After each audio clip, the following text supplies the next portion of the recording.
Welcome to Vice and Easy, your podcast for all things Miami Vice, with your host, Marina. Hello, and welcome back to another episode of Vice and Easy. So last week I was saying that I wasn't really looking forward to doing this episode because of the dark subject matter. And then unfortunately, like the rest of you, I heard the news about Bruce Willis' diagnosis. If you haven't heard, his ex-wife and his children released statements on social media revealing that Bruce has been diagnosed with aphasia. And it's a condition that impedes the body's ability to communicate. So I don't want to say it is a form of dementia, but unfortunately it's very similar, and he's only 67 years old. So what a career, what a great guy. So it's very bittersweet to do this episode, but I guess if you look on the bright side, this was his first credited TV role.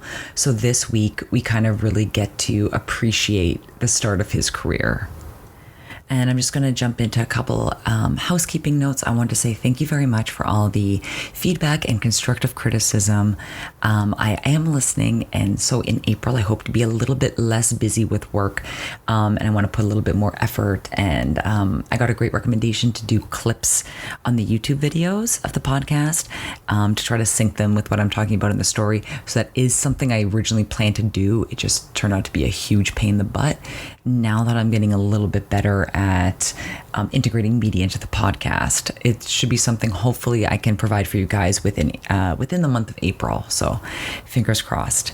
But let's get down to the episode. I am going to just do a slight trigger warning that this episode deals with spousal abuse, domestic violence being the theme of the episode, sexual assault, and unfortunately, a lot of really other sad things. So feel free to skip ahead. This is not the episode for everybody. It is very hard to watch, even with somebody as enigmatic and caring and as nice as Bruce Willis is in real life. He is terrifying in this episode. Let's get down to it. This week's episode is Season 1, Episode 7, entitled No Exit.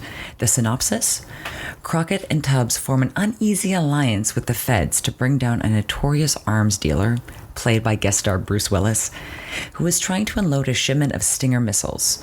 Fortunately, the arms dealer's battered wife is only too happy to help the boys nail her vile husband. Opening scene. You know it's Miami, you know it's humid, you know it's hot, because guess how hot it is at 7 in the morning. Stanley Switek, coming at you from beautiful downtown Miami Beach, where the temperature is 102 degrees at 7 of the a.m. Now, I know some of you are listening from countries from a colder climate, and I'm here to tell you, the last time I was in Las Vegas, it was in July, and it was 106 degrees, and I was doing a night tour, actually it's super cool, the Neon Boneyard, where you get to kind of see old neon signs, and it's a walking tour. They had to give us all water and I put on sunscreen to do this night walk.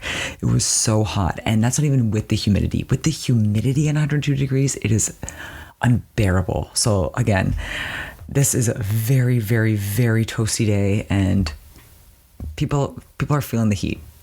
They're doing a stakeout on Ocean Boulevard. I can see in the clip I got of Castillo that it's 14th and Ocean, and we don't really know what's going on. You kind of just keep messaging back with each other on walkie-talkie. And of course, I include a pic of the walkie-talkie on the gallery, as always, at viceandeasypodcast.com.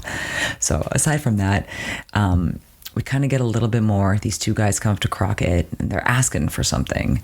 And Crockett's southern accent, which is funny because Don Johnson is actually from Missouri, so he should have a better accent than this. But this is what Crockett sounds like. And into a little snag. I'm gonna need a couple more days. Hey, no snag, no more days. The money's in the bag. Open it, please. And before we get to that, so I actually really like this stakeout. So Trudy is teaching aerobics. It's not really Tai Chi. It's kind of like light aerobics to a group of elderly women. Tubbs and Zito are talking to these two nice old guys. Tubbs is in jeans. So it's kind of like a fun little stakeout. You know, everyone's kind of got their places set. So Crockett obviously traps this guy. As soon as the guy tries to reach into the money, grabs him in the car, spins him around. The other guy runs off with an Uzi, just firing blindly on Ocean Boulevard in Miami Beach at 7 in the morning. Tubbs obviously gets very scared, very heated, runs down to protect a girl. because afterwards they jump into this like very dingy looking van and fire off a machine gun that's affixed to the van and just like wheeling it back left and right, left and right, left and right. People are screaming. People are running out of their minds. Tubbs is understandably incredibly visibly shaken, and he has good reason to, as he explains in this next clip. I want to know who's selling you punks machine guns. Hey, calm down, Tubbs. Calm down. I will not calm down. Machine guns affect my ability to perform, and I don't like that. Yeah, totally justified. So after that, they cut to the intro, cut back to an interrogation room, and I really like the shot here. It's Tubbs and Crockett on either side of this guy. I totally forgot what this guy's name was. I do apologize. But basically some like, kind of like redneck guy who, you know, normally that's not really what they're into, is like heavy artillery. You know, I think it's just kind of some small weapons deals, not machine guns. Basically gives it its name, Tony Amato. And I want you to keep that in mind because that's going to be played later by Bruce Willis. And then when Crockett and Tubbs are asking Castillo to get court orders and warrants to bug the house, Castillo brings up a very interesting point. The runner's name is Tony Amato. We need court orders for a tap on the phone, the house, the boat, the office, the car, everything, the whole enchilada. Amato's an international gun merchant. Sometimes smuggler. Why the street? So naturally, who is their guy to go to for this stuff? It's our guy Lester with the plastics. So they actually go to stake out this house, and this is the pink house. It's super iconic. There's tons of TikToks and Instagrams of it. It's still around. You can see I put on the gallery, I put the Google Street View picture of it. Still exists, still pretty much looks the same. I would love to go to an open house tour of this house. It's beautiful. It's right on the ocean. So it's super iconic. I think I took I want to say like 5 pictures of it and put on the gallery this week.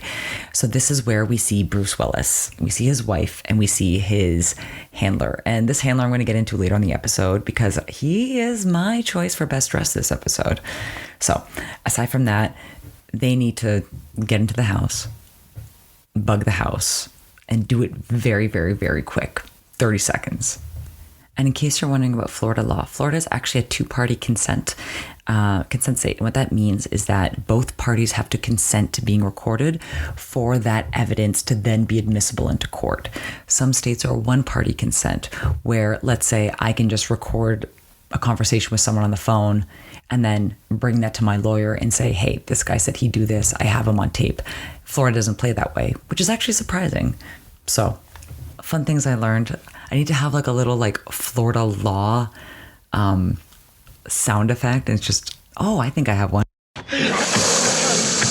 And that was your Florida Law Gator Minute. We do not play into stereotypes at all on this podcast. This is a very highbrow podcast we got here.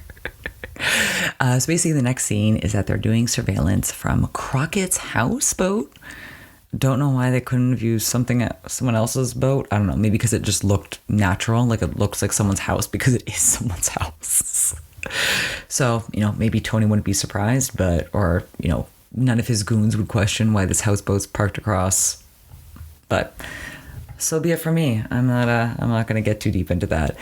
But it's funny. So Tubbs is playing around with the telescope and puts it on double power because Lester's kind of telling him what you can really do with this, how much you can really surveil.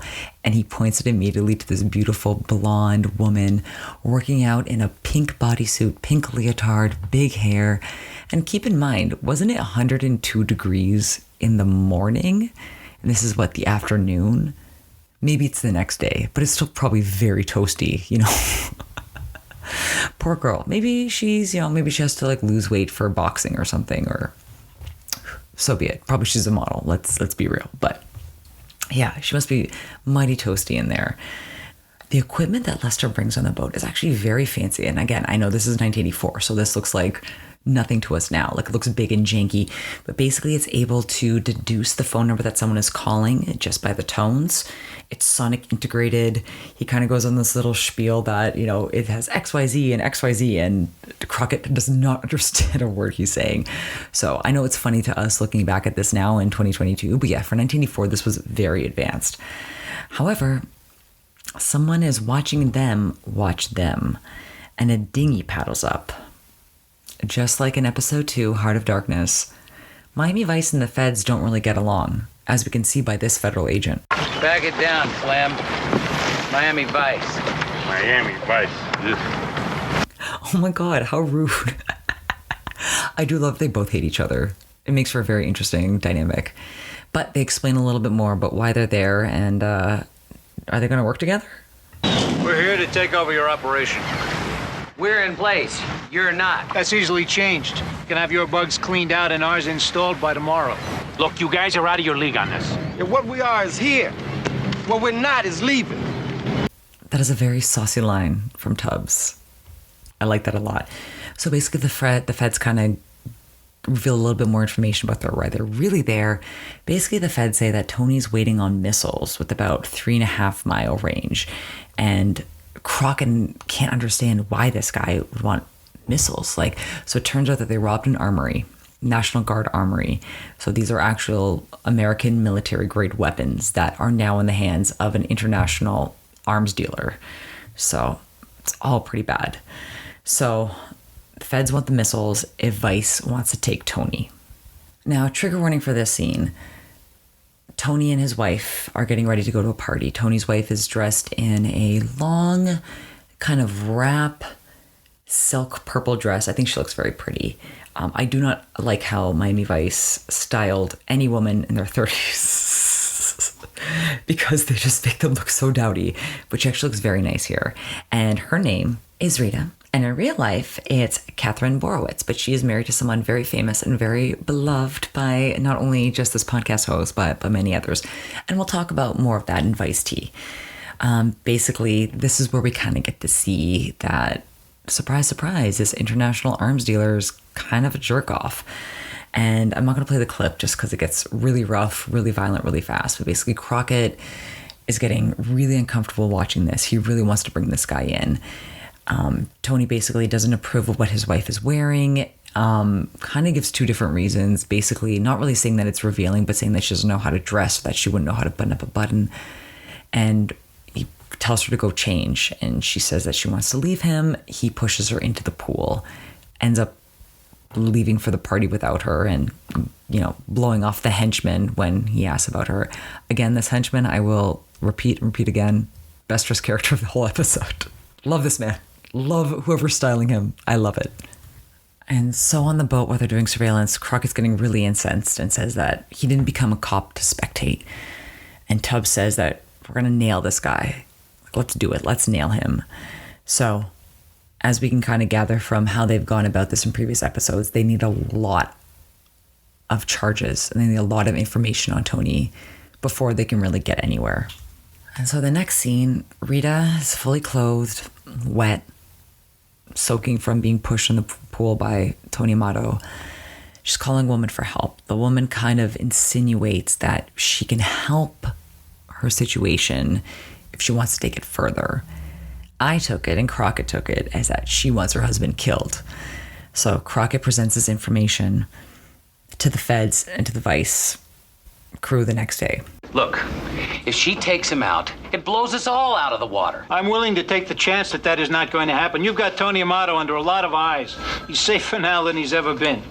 Dupas is arriving today. Amato has never seen him. We're in an ideal position to move to the next step. We're going to pick up Dupas at the airport and replace him with Paul. Paul? How long you been doing undercover? I've done some assignments along the way. Yeah, and I'll bet you took drama in high school. To be fair, this guy is pretty babyface, so I could understand that Crockett and Tubbs aren't really willing to put their investigation on the line for someone who might be 25 years old. Might be. So once again, Vice and the feds have different paths they want to take. And Crockett and Tubbs want to handle this. So what they're going to do is get the Vice team at the airport. Zito and Switek are there, both kind of working but not actually talking to each other, just walking through this airport. Very stylized, very beautiful. Zito is in a palm tree t-shirt, which I took a picture of. So basically they apprehend this guy, Dupas, because again, Amato's never seen him. So they apprehend this guy. Tubbs comes out of the bathroom in his outfit, and it looks so Hunter S. Thompson. It's the glasses, it's the hat, it's the shirt. Please look at the gallery. You need to see this. It is hilarious. And so Tubbs ends up going outside of the airport looking for the red Maserati, as he, knew Dupas was going to be looking for. Gets in the car with the henchman, and the feds are behind him. He's going off to meet Tony Amato, while Crockett is listening on the houseboat. I keep calling it his houseboat. Okay, the surveillance boat, the St. Vitus dance, whatever you want to call it. Elvis's quarters. There was a great picture of Elvis being fed an entire rotisserie chicken. Please see that in the gallery as well. So basically, in short, Crockett is listening to the wiretap call of Rita, Tony Amato's wife, talking to a guy, and they're going to go meet up in an hour. And I guess you can kind of sense where this is going. So Crockett sees the guy, shows his badge, tells him to get out of here, assumes his place to try to talk to Rita. And as much as Crockett is very sensitive and does want to protect her, I do have to remind myself this is 1984, and the discourse around abusive relationships maybe was not as progressive as it is today, because he in short basically asked her, why don't you leave him? And I'll play this next clip and let you see for yourselves. My choice. Oh, if only I had a choice. But I don't. He does. You can leave him. Don't you think I've tried? Lady, I only know what you tell me. Well, I tried. And then she goes on to tell the story that she got a lawyer. She told Tony she was going to leave him and that she was going to get the money to pay for this lawyer. In short, he sent his goons after the lawyer's wife, waited until the lawyer's wife was alone, raped her, told the wife that her husband should mind his own business and that if he doesn't, they were going to go back for the daughter. It's really heavy, and I do appreciate that Miami Vice was letting people know that it's not as simple as, why don't you just leave him when you're financially dependent on somebody, when they've cut off your access to your family and your friends. It's very hard to have the resources to leave him, no matter how much will you have, or her. Abuse goes both ways. I don't want to diminish that at all. So I do think that they were trying to be progressive, and I will commend them for that. And I do think Crockett's heart is in the right place. And it's not just as simple as, why don't you leave him?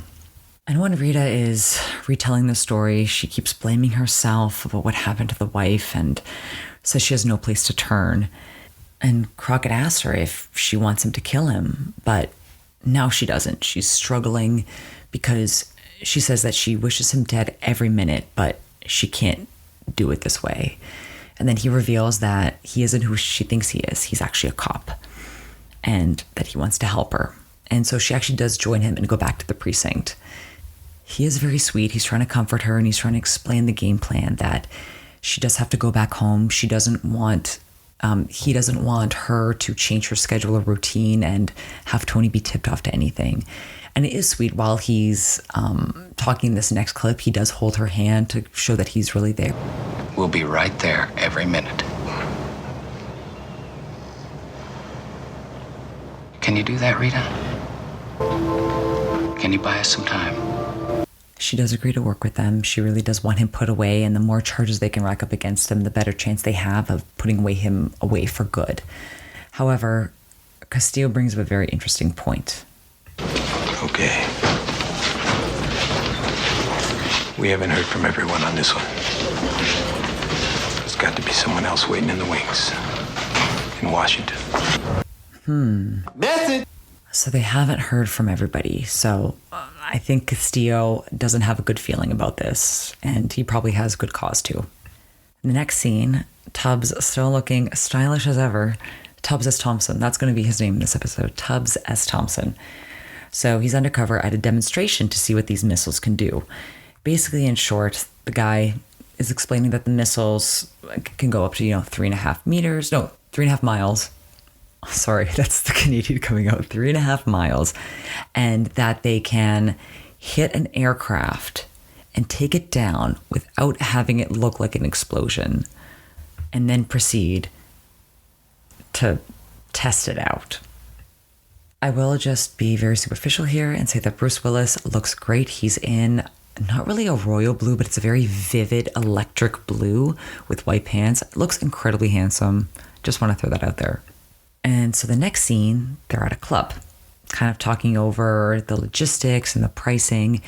Basically, Tubbs is able to negotiate the price down because he will be in charge of, quote, port of entry by bringing it back into Jamaica. It's a little hard to smuggle missiles into another country, so understandably, he's able to negotiate the price down from $75,000 to $67.5. Trigger warning for this next scene. We're back surveilling Tony Amato's house from the houseboat. Crockett is surveilling while Tony's calling out for Rita, apologizing, wanting to show her the earrings he bought her. And the song playing is Stay With Me, which is this really beautiful romantic song by Teddy Pendergrass. And Jesus, how dark, like just the juxtaposition of what unfolds. I took a few pictures because they actually are styled beautifully. Again, Bruce Willis is in the blue shirt and the white pants, and Rita is in this kind of like very beautiful negligee, and she does look very beautiful and very scared. And Crockett's so frustrated that he can't help her. He's hearing her being beat again. They also insinuate sexual assault, and he just can't help but blame himself.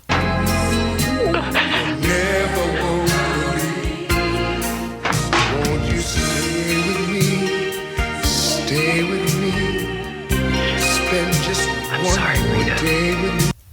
That hit you heard is actually not Tony putting his hands on his wife. I'm trying not to include those clips in the episode because it's not great for anyone listening in the car and listening with children or what have you, but he's actually, Crockett just kind of smacks the mast of his boat in anger. And again, as Tony is making these excuses, he says, quote, "I only did that because I love you." And all right, next scene, Tubbs looks great in purple. That's my note. Tubbs looks handsome as always. I think half of this podcast is just me talking about how handsome Don Johnson and Philip Michael Thomas are, which, to be fair, is the truth. So now even more incensed as to seeing what kind of monster, of how much of a monster Tony Amato is. Crockett and Tubbs are even more incensed, and they really want to nail him. And the feds basically just want to take him up on the missiles charges, get the missiles off the street. And that's that. And so this argument parlays in Castillo's office in this next clip. You'll get yours. Just let us get a chance to get Tony Amato, not just the missiles. There's something about this deal that you haven't told us? Another element, maybe? No. Why? Your eyes. I want the stingers off the street. What kind of chance to get him out of? Give us till tomorrow. When tomorrow? Tomorrow! Morning, afternoon, when?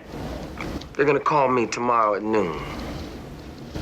And so during this call at noon, Tubbs is going to be able to see the inventory and, basically set up his fake deal from there. So cut to another scene. Zito and Switek are being hustled by a 13-year-old pool shark.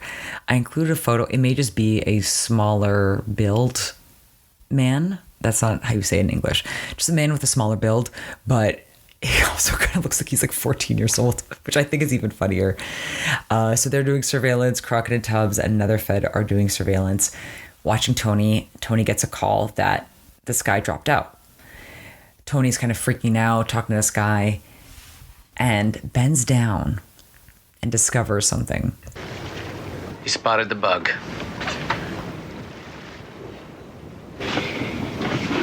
What are you gonna do? I'm trying to save this thing, man.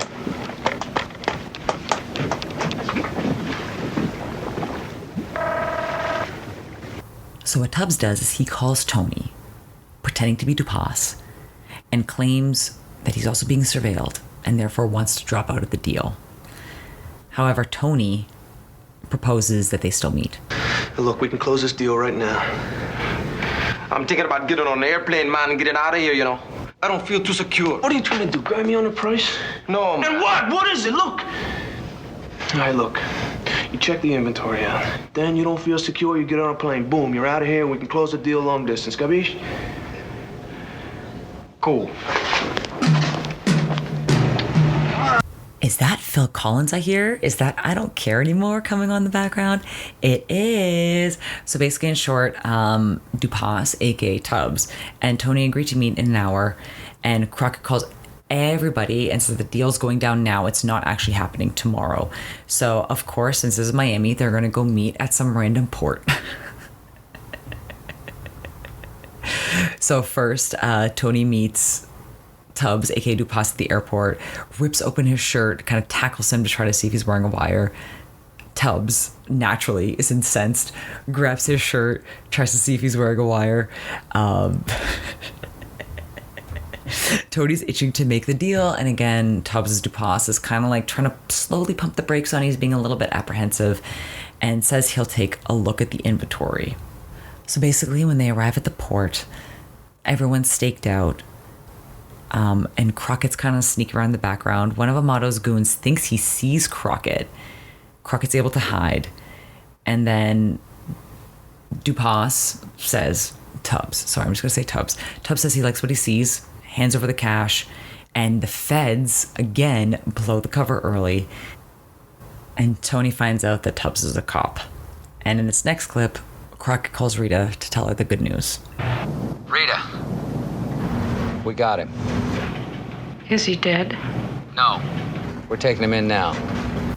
I don't think anyone who watched this episode disagrees with her way of thinking. For her, the only way she probably thought that she would ever get out of this is if he were dead. So hearing that he's been booked and that the cops are on her side and they want to take him in and they want to put him away bars for a long time is a little sense of comfort to her, but, is it enough? So the next scene is the courthouse scene. Crockett and Tubbs are bringing Amato in. However, they get stopped not only by the feds, but by another agency that has really bad news. I have a court order for the release of Tony Amato. Release? He hasn't even been charged. And he won't be. Amato is useful to us. No outside intervention, huh? We were about to arraign Amato when they showed up. I don't like this any more than you do. Who are you? FBI? CIA? Wow. A lot of things to take from this. Number one, Castillo was right. Castillo had this sense that someone was waiting in the wings for Tony. He said that. He distrusted the feds. And to be fair, the feds weren't the ones that swept the rug out from underneath them. It's another government agency, unnamed.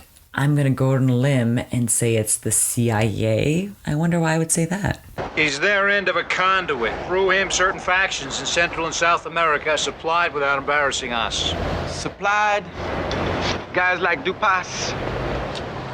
Yeah. Give me the key. Lieutenant. Wow. Disappointed, but not surprised, as they say.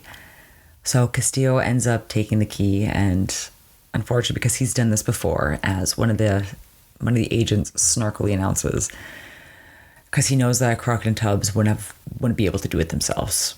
And this is really disappointing, and it's not only the fact that, once again, Crockett and Tubbs are undermined, not just by the criminal they apprehended and followed and built a case against, but by another government agency that's using them for their own interests. I tried to tell you, fellas. I got the juice. Rita! You're letting him go. Rita? No! My notes for that scene were just, quote, honestly, good for her. And that's the end of the episode. It segues into the credits. Oof, that was a tough one, and I do apologize that this episode isn't as fun as other ones. It's just a very difficult subject matter to get through. And then with the recent news of Bruce Willis, I wanted to try to think about happy positive things about him. So my Vice Tea this episode is going to be dedicated to him. Let's start. As I mentioned in the beginning of this episode of Miami Vice No Exit was Bruce Willis's first credited television role. He would later go on to star in Moonlighting the next year, which would land him an Emmy. But before that, what did Bruce Willis do before that? Well, man after my own heart. He was a bartender, and he was known as quite a prolific bartender on the Upper West Side of New York. Bars such as Kamikaze and Cafe Central. There's one more. I cannot read my handwriting. I will try to fix that in post-editing. He had a reputation for being a great bartender, great person, great father, great actor, all-around great guy. I do love the pictures of him bartending. He looks great. You can see them on Google. And I believe in the video for... it's not Express Yourself, but the music video that he released, his big song, his big debut, he is in a bar, and I believe he is doing splits on a pool table. So I like that he never really, tried to hide that side of himself. I never actually got to see Moonlighting. I still cannot find it streaming anywhere, but that was basically his big TV breakthrough. Then obviously Die Hard in 1998. And then he kind of went through like a little slump in the 90s, even though I love The Last Boy Scout. But I guess to be fair, he had a little bit of a slump before Armageddon and The Sixth Sense. All amazing roles. Just really sad news all around. Just keeping him and his family, in our hearts with this horrible news, and just wishing that he can continue to live a full, fulfilling life despite this diagnosis of aphasia. And now I'll get into Rita. So Rita is played by an actress named Katherine Borowitz. And she's also known as Catherine Turturro because she is married to John Turturro. They have been married since 1985 and have 3 children. They both guest starred on Miami Vice in the first season.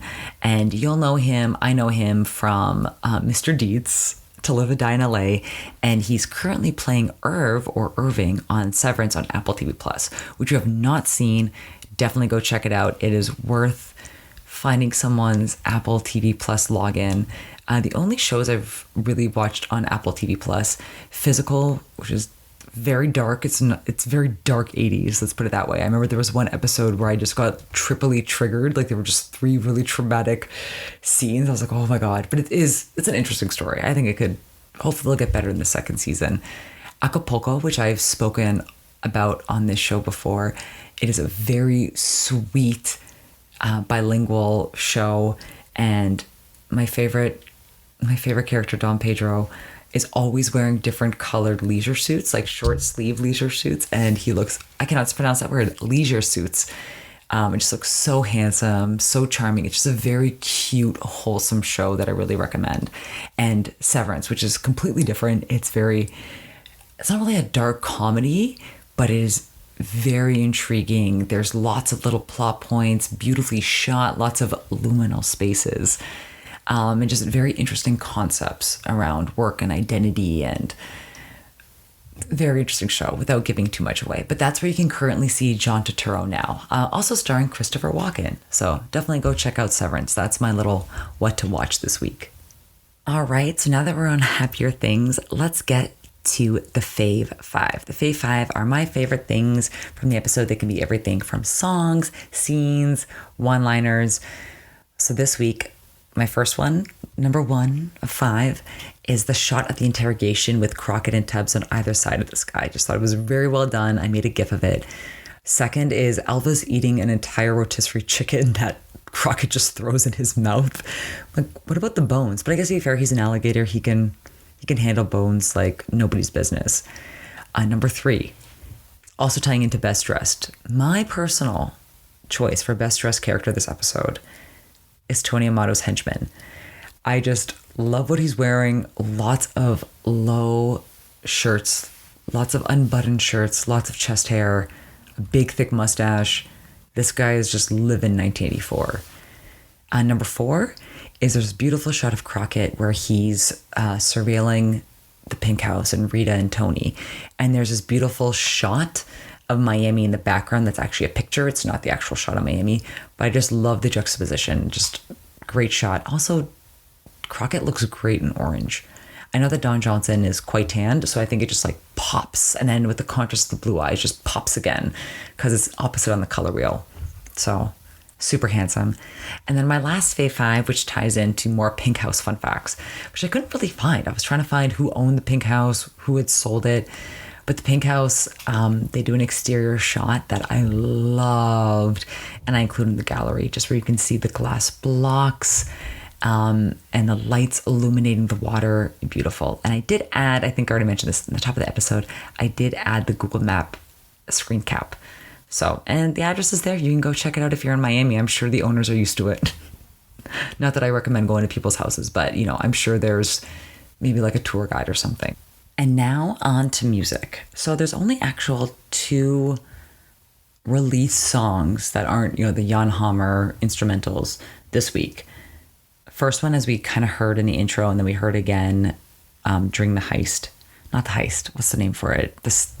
The Deal. Oh my gosh, I'm so sorry. The Deal is I Don't Care Anymore by Phil Collins. And not only does it have a great beat that kind of introduces the song in a very sexy Miami Vice fashion, but let me read you some of the lyrics and ask you who you think about when you hear that song. You can tell everybody about the state I'm in. You won't catch me crying because I just can't win. I don't care anymore. I don't care anymore. Do you hear? That just makes me think of Rita. And I think she just was at the end of her rope, and totally understandable. Honestly, like I said at the end of the episode, honestly, good for her. But yes, this is a great song by Phil Collins. And I think this was on one of my breakup playlists when I was in college. So always love it. Again, I'm a very avid Phil Collins fan. I will always sing Phil Collins at karaoke. This is also how I'm known at the bar I work at, because I used to work on Sunday karaoke nights. And people are like, oh, you're the girl who always sings Phil Collins. I'm like, yeah. So either be Sussudio. I think I tried to Easy Lover once, but I don't have the falsetto for it, but always Sussudio. And the other song by Teddy Pendergrass was the one playing when Tony gets really physical with her after he tries to buy her the earrings to try to win her back.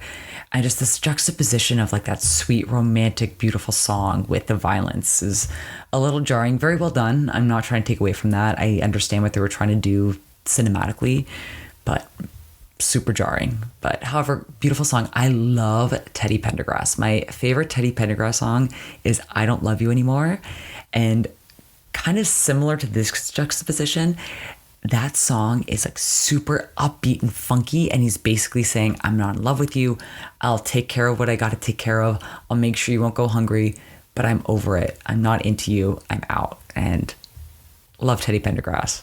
Very talented man. Well, as we conclude this episode, I will say I've only done 7 episodes, but I think this is the first episode where Best Dressed was not a main character, but a guest star. And it wasn't even Bruce Willis. It was his henchman. But you can see all the outfits on viceandeasypodcast.com.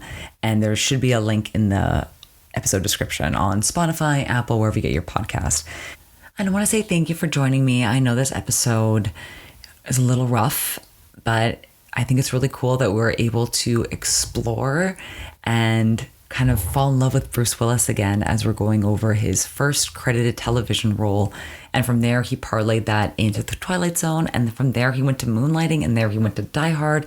There he went to his whole career. So I think it's really cool that this is where we get to see his start. And we kind of get to pay homage to him on a week that is really sad and really upsetting and, you know, really hard for his family. So let's just send Bruce Willis lots of love, lots of support to his family, and let's enjoy him while he's beautifully dressed in blue and tight white pants. And thank you again. If you want to know more about this podcast, come visit the website at viceandeasypodcast.com. You can catch me trying to be funny on TikTok and Instagram at viceandeasypodcast.com. Thanks again for listening. We'll see you next week, or we will have fun. I do promise you. Next week is all about hot wifing and cigarette boats. See you then. Hey man, Miami Vice is #1 new show.